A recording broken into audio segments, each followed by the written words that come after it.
ಜಿಲ್ಲೆ ಬುಡಕಟ್ಟು ಜನಾಂಗಗಳ ನೆಲೆವೀಡು. ಕಾಡುಗೊಲ್ಲರು ಹಾಗೂ ಮ್ಯಾಸಬೇಡರು ದಟ್ಟವಾಗಿರುವ ಈ ಜಿಲ್ಲೆಯಲ್ಲಿ ಕಾಡುಗೊಲ್ಲರ ಸಂಪ್ರದಾಯದ ಆಚರಣೆಯೇ ಒಂದು ವಿಶಿಷ್ಟ ಬಗೆ. ಕಾಡುಗೊಲ್ಲರ ಒಕ್ಕಲುಗಳಾದ ಕೋಣನಗೊಲ್ಲೂರು ಹಾಗೂ ಬೊಮ್ಮನಗೊಲ್ಲೂರು ಸೇರಿ ಆಚರಿಸುವ ಜಾತ್ರೆಯೇ ಖ್ಯಾತದೇವರ ಮುಳ್ಳಿನ ಜಾತ್ರೆ. ಇದು ತಮ್ಮ ಸಾಂಸ್ಕೃತಿಕ ವೀರನಾಯಕರ ಹೆಸರಿನಲ್ಲಿ ಆಚರಿಸುವ ಆಚರಣೆಯಾಗಿದ್ದು, ಐತಿಹಾಸಿಕತೆಯು ಇದರೊಟ್ಟಿಗೆ ಬೆಸೆದುಕೊಂಡಿದೆ. ಅಂತಹ ಖ್ಯಾತಿದೇವರ ಐತಿಹಾಸಿಕತೆ ಮತ್ತು ಆಚರಣೆಯನ್ನೀಗ ನೋಡೋಣ ಬನ್ನಿ.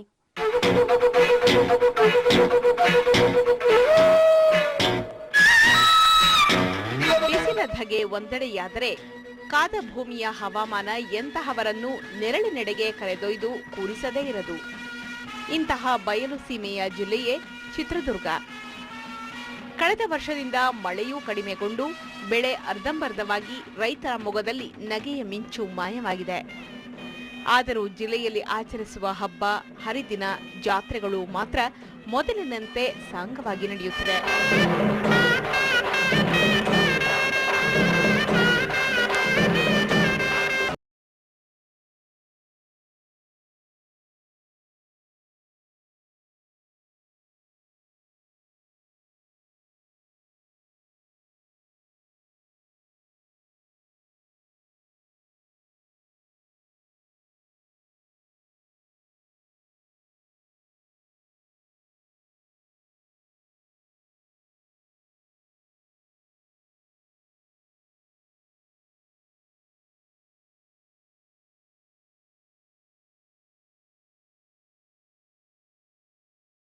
ಇವರು ಆಚರಿಸುವ ಆಚರಣೆ ಮಾತ್ರ ತುಂಬಾನೇ ವಿಶಿಷ್ಟವಾದದ್ದು.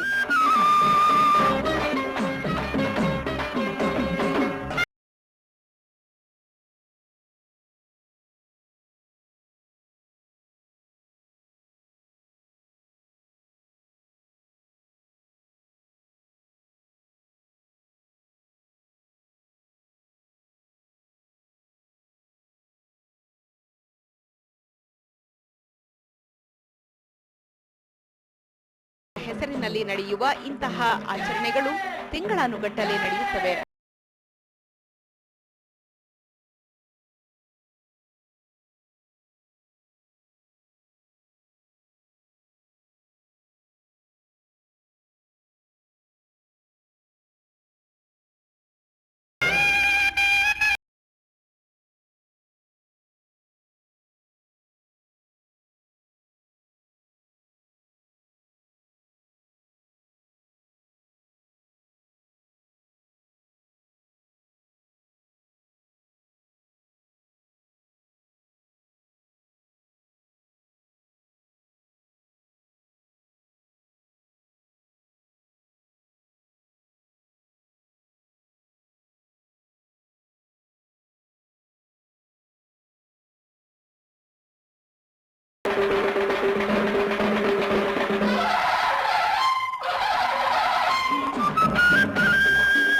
ಚಿತ್ರದುರ್ಗ ಜಿಲ್ಲೆ ಚಳ್ಳಕೆರೆ ತಾಲೂಕಿನ ಪರಶುರಾಂಪುರ ಹೋಬಳಿಯಲ್ಲಿ ಬರುವ ಚೆನ್ನಮ್ಮ ನಾಗತಿಹಳ್ಳಿ ಅಥವಾ ಪುರ್ಲಹಳ್ಳಿಯಲ್ಲಿ ನಡೆಯುವ ಈ ಜಾತ್ರೆಗೆ ಲಕ್ಷಾಂತರ ಮಂದಿ ಒಕ್ಕಲು ಮಕ್ಕಳು ಜಿಲ್ಲೆಯ ವಿವಿಧ ಕಡೆಗಳಿಂದ ಆಗಮಿಸಿ ಆಚರಿಸುತ್ತಾರೆ.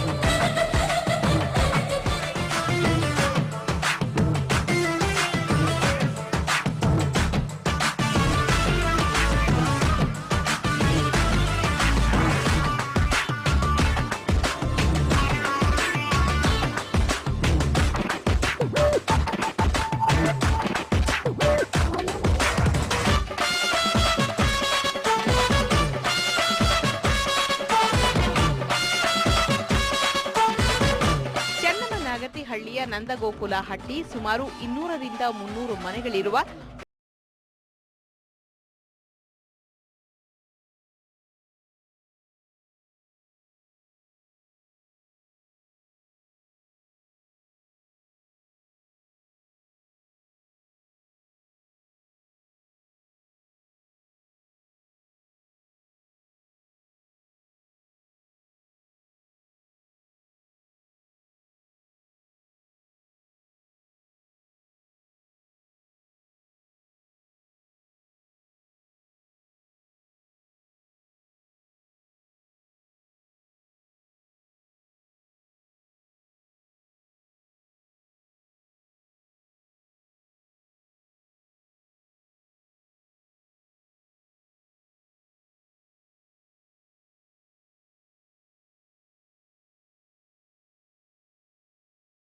ಪ್ರತಿಯೊಂದು ದೇವರಿಗೂ ಒಂದು ಐತಿಹ್ಯ ಕತೆ ಈ ಸಮುದಾಯದ ಜನಾಂಗದಲ್ಲಿ ಪ್ರಚಲಿತದಲ್ಲಿದೆ.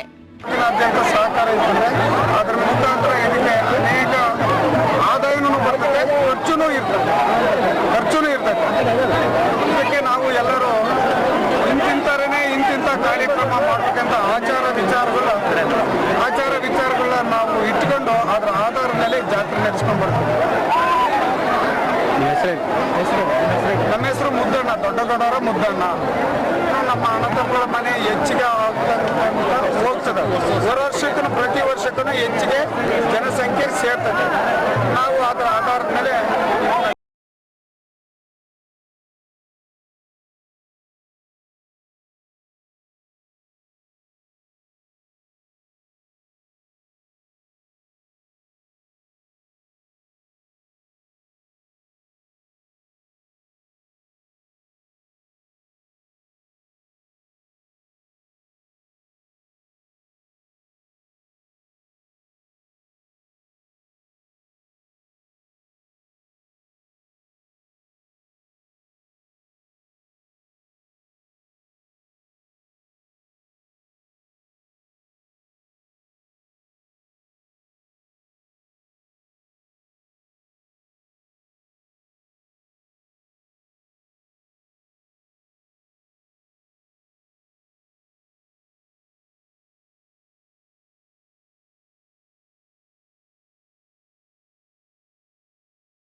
ಈ ಸಹೋದರರನ್ನು ಕಾಡಿಸೋದೇ ಬಿಡೋದಿಲ್ಲ.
ನಾಗರಿಕತೆ ಬೆಳೆದಂತೆ ಕಾಡುಗೊಲ್ಲ ಬುಡಕಟ್ಟು ಜನರ ಸಮುದಾಯ ತಮ್ಮ ವಸತಿ ದೀಪ ಅಂದರೆ ಪುರ್ಲಹಳ್ಳಿಯಲ್ಲಿ ನೆಲೆ ನಿಂತು ಚೆನ್ನಮ್ಮ ನಾಗತಿಹಳ್ಳಿ ಮತ್ತಿತರ ಗ್ರಾಮಗಳ ಸಮೀಪ ಹಟ್ಟಿಗಳನ್ನು ನಿರ್ಮಿಸಿಕೊಂಡು ವಾಸಿಸೋಕೆ ಶುರು ಮಾಡಿದರು.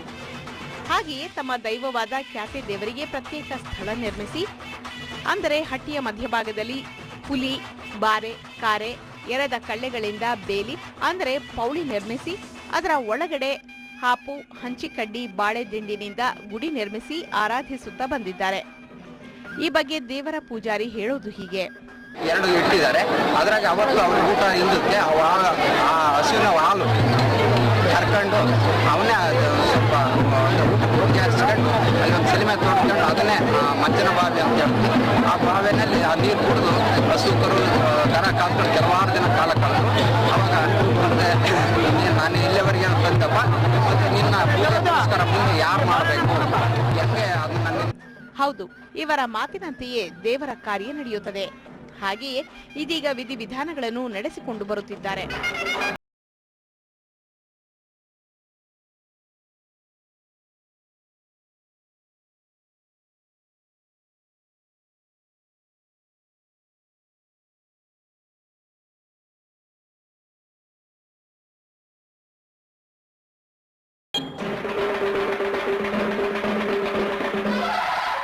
ಈ ದೇವರಿಗೆ ಒಟ್ಟು 13 ಗುಡಿಕಟ್ಟಿನ ಅಣ್ಣ ತಮ್ಮಂದಿರು ಸೇರಿ ಜಾತ್ರೆಯನ್ನು ಆಚರಿಸುವುದು. ಜನವರಿ ಮಧ್ಯಭಾಗದಲ್ಲಿ ಆಚರಿಸುವ ಮುಳ್ಳಿನ ಜಾತ್ರೆಗೆ ಜಿಲ್ಲೆಯ ಹಲವೆಡೆಗಳಿಂದ ಎತ್ತಿನ ಗಾಡಿ, ಟ್ರ್ಯಾಕ್ಟರ್, ಸುಮೋ ಸೇರಿದಂತೆ ಸಾಲುಗಟ್ಟಿದ ಜನಸಾಗರವೇ ವಸತಿ ದಿಬ್ಬದಲ್ಲಿ ಬಂದು ಸೇರುತ್ತದೆ.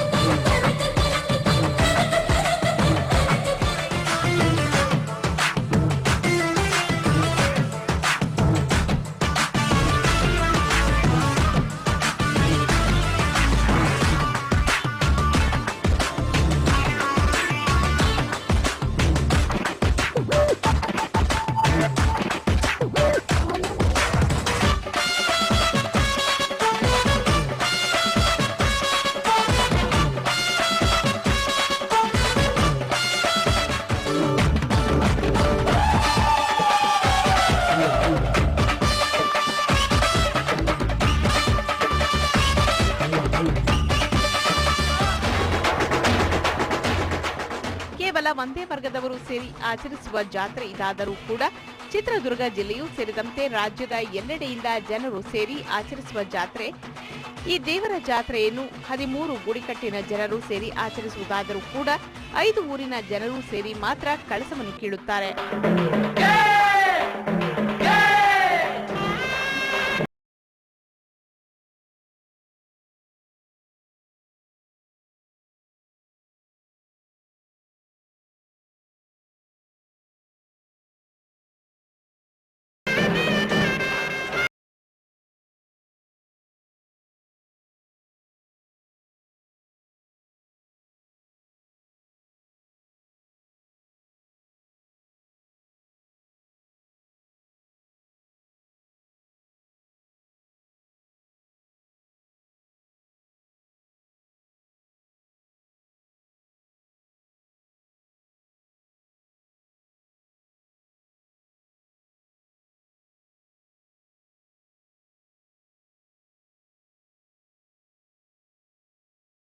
ಸಮುದ್ರದಲ್ಲಿರುವ ಆಂಜನೇಯ ಸ್ವಾಮಿ ದೇವರ ದರ್ಶನ ಮಾಡಿಯೇ ಉಪವಾಸ ಬಿಡುವುದು.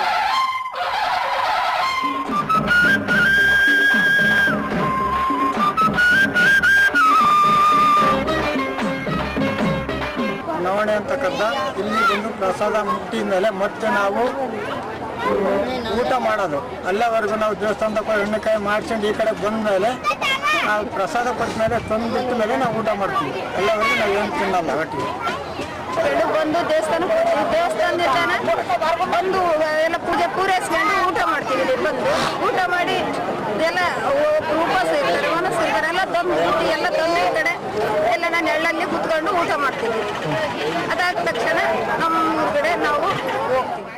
ಮತ್ಸಮುದ್ರದ ಆಂಜನೇಯನಿಗೆ ವಂದಿಸಿ ನಡೆಯುವ ಒಕ್ಕಲು ಮಕ್ಕಳು ಬಂದು ಸೇರುವುದು ಕ್ಯಾತೆ ದೇವರ ಜಾತ್ರೆ ನಡೆಯುವ ವಸತಿ ದಿಬ್ಬದಲ್ಲಿ.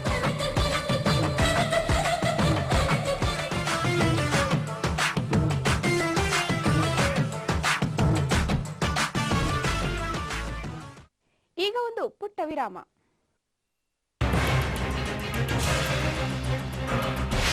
ಇದು ವಿರಾಟ್ ದರ್ಶನ. ಪೃಥ್ವಿಯ ಮೇಲೆ ಪಯಣ, ಹೊಸತನದ ಯಾನ, ಬೆಳಗು ಬೆಳಗು ಬಿನ್ನಾಣದ ವಿಶ್ವದರ್ಶನ.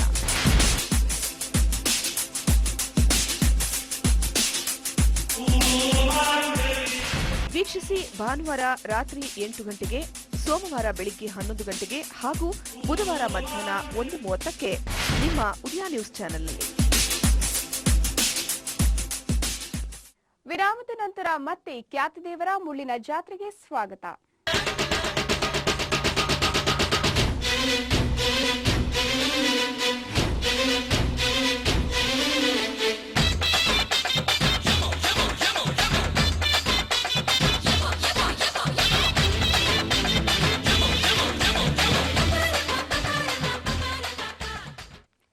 ಈ ಖ್ಯಾತಿದೇವರ ಜಾತ್ರೆಯ ಒಂದು ವಿಶಿಷ್ಟತೆಯಿಂದ ಕೂಡಿದೆ. ಬರಿಗಾಲಲ್ಲಿ ಮುಳ್ಳಿನ ಗುಡಿ ಏರುವುದು. ಸುಮಾರು 18ರಿಂದ 20 ಅಡಿ ಎತ್ತರವಾದ ಮುಳ್ಳಿನ ಗುಡಿಯನ್ನ ನಿರ್ಮಿಸಿದ ಗುಡಿಯನ್ನ ವೀರಗಾರು ಏರುವ ಪರ್ಯಂತೂ ರೋಮಾಂಚನಕಾರಿ. ಇಂತಹ ಮುಳ್ಳಿನ ಗುಡಿಯನ್ನ ನಿರ್ಮಿಸೋದು ಮತ್ತು ಜಾತ್ರೆಯ ತಯಾರಿಗಾಗಿ ತೆಗೆದುಕೊಳ್ಳುವ ದಿನಗಳು ಬರೋಬ್ಬರಿ 1 ತಿಂಗಳು. ಈ ಜಾತ್ರೆ ಅಂತ್ಯ ಹುರುಳಿ ನವಣೆ ಬತವನ ಬಿಡುವುದರೊಂದಿಗೆ. ಈ ಖ್ಯಾತಿ ದೇವರ ಪರಿಷೆ ನಡೆಯುವ ಸ್ಥಳವನ್ನು ಬಸಲು ದಿನ್ನೆ ಎಂದೇ ಪ್ರಸಿದ್ಧಿ ಪಡೆದಿದೆ.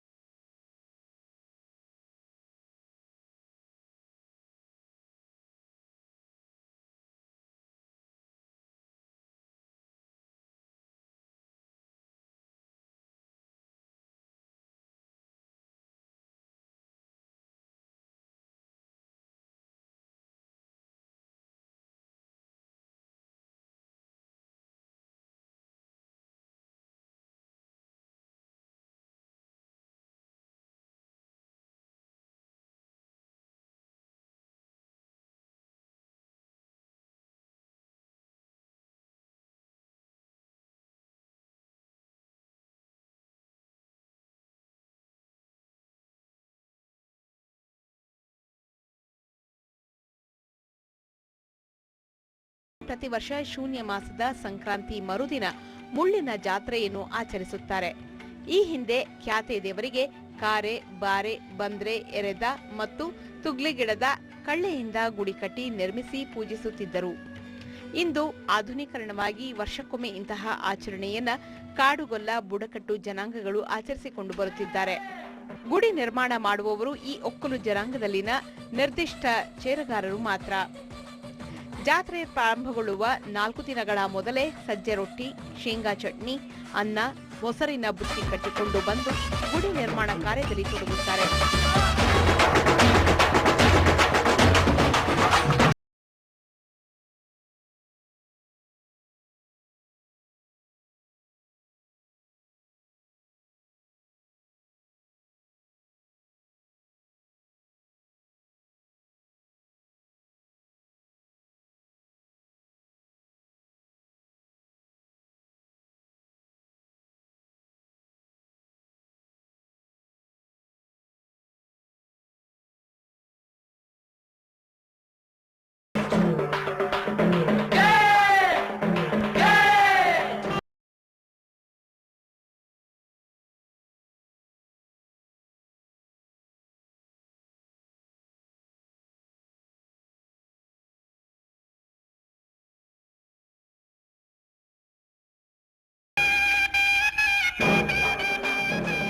ಹಳ್ಳಿ ವಸತಿ ದಿಬ್ಬದಲ್ಲಿ ಮುಂಜಾನೆ 7-8 ಗಂಟೆಗೆ ಶುರುವಾಗುವ ಗುಡಿ ನಿರ್ಮಾಣ ಕಾರ್ಯ ಹೊತ್ತೇರುವ ವೇಳೆಗೆ 18ರಿಂದ 20 ಅಡಿ ಎತ್ತರದ ಬಾರೆ, ಕಾರೆ, ತುಗ್ಗಲ, ಎರದ ಕಳ್ಳೆ ಗುಡಿ ನಿರ್ಮಿಸಿ ಅದರ ತುದಿಯ ಮೇಲೆ ಕಂಚಿನ ಪಂಚಕಳಶವನ್ನು ಏರಿಸುತ್ತಾರೆ. ಗುಡಿಯ ನಿರ್ಮಾಣವಾದ ನಂತರ ತಮ್ಮ ದೇವರುಗಳಾದ ಖ್ಯಾತಿ ದೇವರು, ಬಂಜಗೆರೆ ವೀರಣ್ಣ, ಈರಬಡಕ್ಕ, ತಾಳಿ ದೇವರು, ತವಿನ ದೇವರು, ಕೋಣನ ದೇವರನ್ನು ದೇವರ ಗುಡಿಗಳಿಂದ ಹೊರಡಿಸಿಕೊಂಡು ಬಂದು ಜಾತ್ರೆಯ ಮುನ್ನಾ ದಿನ ತಮ್ಮ ಸಾಂಪ್ರದಾಯಿಕ ಆಚರಣೆಗಳಾದ ಗಂಗಾ ಪೂಜೆ, ಹಾವಿನ ಗೂಡು, ಕರುವಿನ ಗೂಡು, ಬುಜ್ಜನ ಬಾವಿ, ಹುತ್ತದ ಪೂಜೆ ಹಾಗೂ ಕೋಣನ ಪೂಜೆ ಮಾಡಿ ಕಳ್ಳೆಯ ಗುಡಿಯಲ್ಲಿ ಪ್ರತಿಷ್ಠಾಪಿಸುತ್ತಾರೆ. ಈ ಹೊತ್ತಿಗಾಗಲೇ ದೇವರ ಒಕ್ಕಲು ಮಕ್ಕಳು ಸೇರಿದಂತೆ ಅಮರಾಪುರ ಆಂಧ್ರಪ್ರದೇಶದಿಂದ ಲಕ್ಷಾಂತರ ಮಂದಿ ಜನರು ವಸತಿ ದಿಬ್ಬದಲ್ಲಿ ಜಮಾವಣೆಗೊಂಡಿರುತ್ತಾರೆ. ಎತ್ತಿನ ಗಾಡಿಯಲ್ಲಿ ಸಾಲು ಸಾಲಾಗಿ ಬರುವ ಜನರು ಬಿಸಿಲ ಧಗೆಯಲ್ಲಿ ಧೂಳನ್ನು ಎಬ್ಬಿಸಿಕೊಂಡು ಕೇಕೆ ಪದಗಳನ್ನು ಹಾಡುತ್ತಾ ದಾರಿಯುದ್ದಕ್ಕೂ ಎಲ್ಲೆಲ್ಲೂ ಕಂಡುಬರುತ್ತಾರೆ.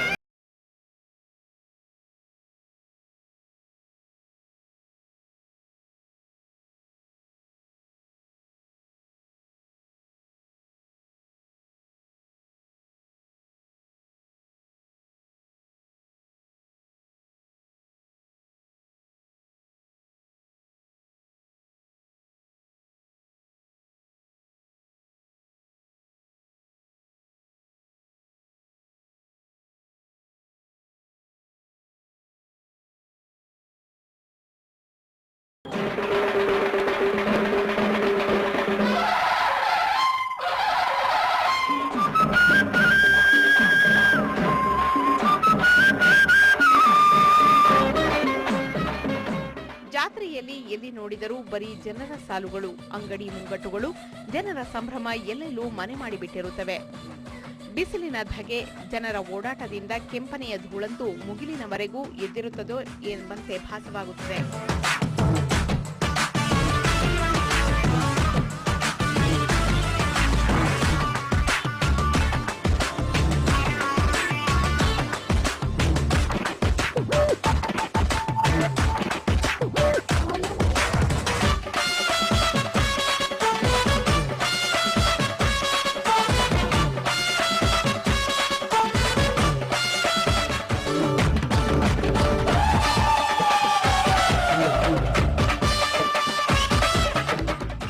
ಬರುವ ಜನರು ಮೊದಲು 7 ಮಂದಿ ಅಕ್ಕಮ್ಮನ ದೇವಸ್ಥಾನವಿರುವ ಮಜ್ಜನ ಬಾವಿಗೆ ತೆರಳಿ ಪೂಜೆ ಸಲ್ಲಿಸಿ ಜಾತ್ರೆಯಲ್ಲಿ ಜಮಾವಣೆಗೊಳ್ಳುವುದು. ಹೀಗಾಗಿ ಜಾತ್ರೆ ನಡೆಯುವ ಸ್ಥಳದಿಂದ ಮಜ್ಜನ ಬಾವಿಯ ಕಡೆಗೆ ಸಾಲಾಗಿ ಸಾಲುಗಟ್ಟಿರುವ ಜನರೇ ಕಂಡುಬರುತ್ತಾರೆ.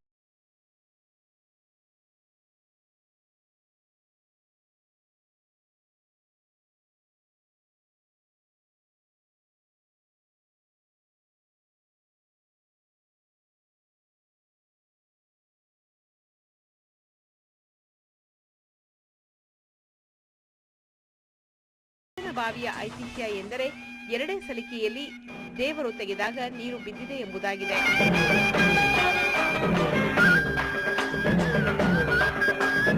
ಈ ಎಲ್ಲ ಚಟುವಟಿಕೆಗಳ ಸಾಂಸ್ಕೃತಿಕ ಆಚರಣೆ ಮುಗಿದ ನಂತರ ಸಂಜೆ 5 ಗಂಟೆ ವೇಳೆಗೆ ಕಲಶ ಕೀಳುವ ಆಚರಣೆ ನಡೆಯುತ್ತದೆ.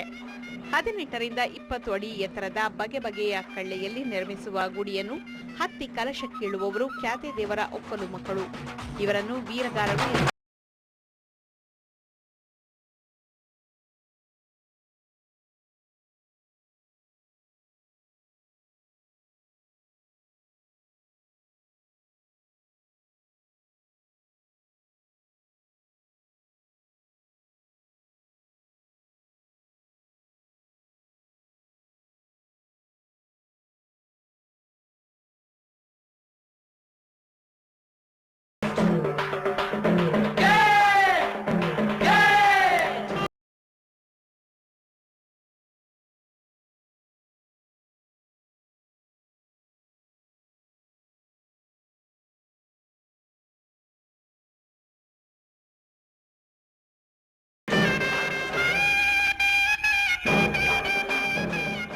ಈ ಮೊದಲು ಇಂತಹ ಕಲಶ ಕೀಳುವುದಕ್ಕೆ ಒಕ್ಕಲು ಮಕ್ಕಳುಗಳ ಮಧ್ಯೆ ಜಟಾಪಟಿ ನಡೆಯುತ್ತಿತ್ತಂತೆ. ಆದರೆ ಇತ್ತೀಚೆಗೆ ಇವರ ವಿವಾದ ಬಗೆಹರಿದು 5 ಊರಿನ ಒಬ್ಬೊಬ್ಬ ವೀರಗಾರರು ಮಾತ್ರ ಕಲಶ ಕೀಳಬೇಕಂತೆ. ಆ ಒಂದು ಬುತ್ತಿಯನ್ನ ಬೇರೆಯವರಿಗೆ ಕೊಟ್ಟು ಸಹಭೋಜನ ಮಾಡ್ತಕ್ಕಂಥದ್ದನ್ನ ನಾವು ಇಲ್ಲಿ ಕಣ್ಣಾರೆ ಕಾಣಬಹುದು ಈ ಜಾತ್ರೆಯಲ್ಲಿ ಅಂತ ಹೇಳ್ತಾ, ಈಶ್ವರಗೆರೆ, ದ್ವಾರನಕುಂಟೆ, ಚೌಳೂರು, ಕಸ್ತೂರಿ ತಿಮ್ಮನಹಳ್ಳಿ, ಕೊರ್ಲಕುಂಟೆ ಹಳ್ಳಿಯ ಒಕ್ಕಲು ಮಕ್ಕಳು ಮಾತ್ರ 10 ಕೀಳಬೇಕೆಂದು ಅಗ್ರಿಮೆಂಟ್ ಆಗಿದೆ. ಈ 5 ಊರಿನ ಜನರು ಮಾತ್ರ ಈಗ ಕಲಶ ಕೀಳುತ್ತಾರೆ. ಕಲಶ ಕೀಳುವ ವೀರಗಾರರು ಉಪವಾಸ ನಿರತರಾಗಿ ಸಂಜೆ ಮಜ್ಜನ ಬಾವಿಯಲ್ಲಿ ನೀರಿನಲ್ಲಿ ಮುಳುಗಿ ಬಂದು ಕಳ್ಳೆಗುಡಿಯಲ್ಲಿನ ದೇವರುಗಳು ಹೊರಬಂದ ನಂತರ ನಾಮುಂದು ತಾಮುಂದು ಎನ್ನುತ್ತಾ ಕೇಕೆ ಹಾಕಿ ಮುಳ್ಳಿನ ಕಳ್ಳೆಯ ರಾಶಿ ಏರುತ್ತಾರೆ. ಮುಳ್ಳಿನ ಮೇಲೆ ಬಿದ್ದೆದ್ದು ಉರುಳುತ್ತಾ ಉನ್ಮತ್ತತೆಯಿಂದ ಗುಡಿಯ ಮೇಲೇರಿ ಕಲಶ ಕೀಳುತ್ತಾರೆ. ಈ ರೋಚಕ ಘಟನೆಯಂತೂ ರೋಮಾಂಚನಕಾರಿಯಾಗಿರುತ್ತದೆ.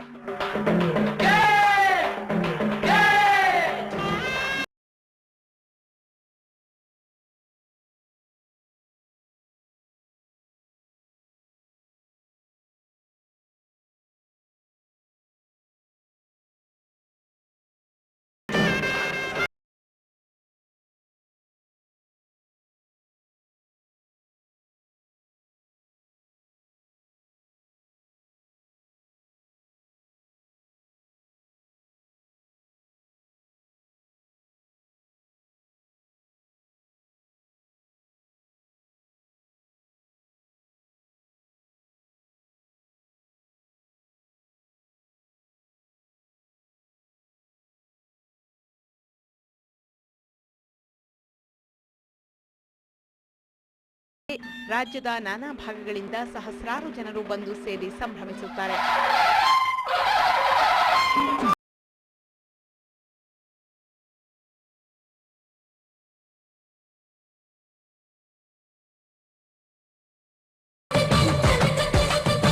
ಈ ಆಚರಣೆಯ ಜೊತೆಗೆ ಜಾತ್ರೆಯಲ್ಲಿ ಬೆಂಡು, ಬತ್ತಾಸು ಮೊದಲಾದವುಗಳ ಭರ್ಜರಿ ವ್ಯಾಪಾರ ನಡೆಯುತ್ತದೆ.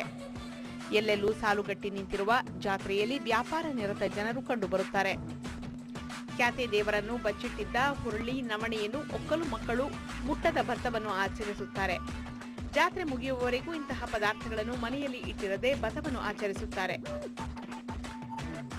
ಜಾತ್ರೆಯ ಕಲಶ ಕೀಳುವ ಕಾರ್ಯ ಮುಗಿದ ನಂತರ 5 ಮುತ್ತೈದೆಯರು ಸೇರಿ ಒನಕೆಯಿಂದ ನವಣೆ ಕುಟ್ಟಿ ನೈವೇದ್ಯ ತಯಾರಿಸಿ ದೇವರಿಗೆ ಅರ್ಪಿಸಿ ಚೇರದಾರರು ಆ ಎಡೆಯನ್ನು ಸ್ವೀಕರಿಸಿ ತಮ್ಮ ಹುರುಳಿ, ನವಣೆ ಮುಟ್ಟದ ಬತವನ್ನು ಬಿಡುತ್ತಾರೆ. ಇದಾದ ನಂತರ ತಮ್ಮ ತಮ್ಮ ದೇವರ ಪೆಟ್ಟಿಗೆಗಳನ್ನು ಹೊತ್ತು ಪುರ್ಲಹಳ್ಳಿಯ ವಸತಿ ದಿಬ್ಬದಿಂದ ತಮ್ಮ ಮೊದಲ ಗುಡಿಗೆ ಬಂದು ಖ್ಯಾತೆ ದೇವರು ಸೇರುತ್ತದೆ. ಇಲ್ಲಿ ಗುಡಿ ನಿರ್ಮಿಸಿದ್ದ ಕಾರೆ, ಬಾರೆ, ಬಂದ್ರೆ, ಎರೆದ ಕಳ್ಳೆಯಿಂದ ಹುರುಳಿ ಬೇಯಿಸಿ ತೊಕ್ಕು ತಯಾರಿಸಿ ದೇವರಿಗೆ ನೈವೇದ್ಯ ಮಾಡಿ ತಾವು ಕೂಡ ಹುರುಳಿ ತೊಕ್ಕು ಪ್ರಸಾದವಾಗಿ ತಿಂದು ಹುರುಳಿ ಬತವನ್ನು ಬಿಡುವುದರೊಂದಿಗೆ ಜಾತ್ರೆ ಅಂತ್ಯವಾಗುತ್ತದೆ. ಇಂತಹ ವಿಶಿಷ್ಟ ಬಗೆಯಲ್ಲಿ ನಡೆಯುವ ಜಾತ್ರೆ ಸ್ಥಳದಲ್ಲಿ ಮೂಲ ಸೌಕರ್ಯದ ಕೊರತೆ ಎದ್ದು ಕಾಣುತ್ತದೆ. ಲಕ್ಷಾಂತರ ಜನರು ಸೇರುವ ಈ ಜಾತ್ರೆಯಲ್ಲಿನ ಜನರಿಗಾಗಿ ಸೌಲಭ್ಯವಾಗಲಿ ಸೂಕ್ತ ವ್ಯವಸ್ಥೆಯನ್ನಾಗಲಿ ಜಿಲ್ಲಾಡಳಿತ ಕಲ್ಪಿಸಿಲ್ಲ. ಜೊತೆಗೆ ನೈರ್ಮಲ್ಯವಂತೂ ಬಹಳ ಹದಗೆಟ್ಟಿರುತ್ತದೆ ಎಂಬುದು ಇಲ್ಲಿನ ಜನಪ್ರತಿನಿಧಿಗಳ ಆಕ್ರೋಶ. ಹಾಗೆಯೇ ಜನಸಾಮಾನ್ಯರ ಆಕ್ರೋಶವೂ ಕೂಡ.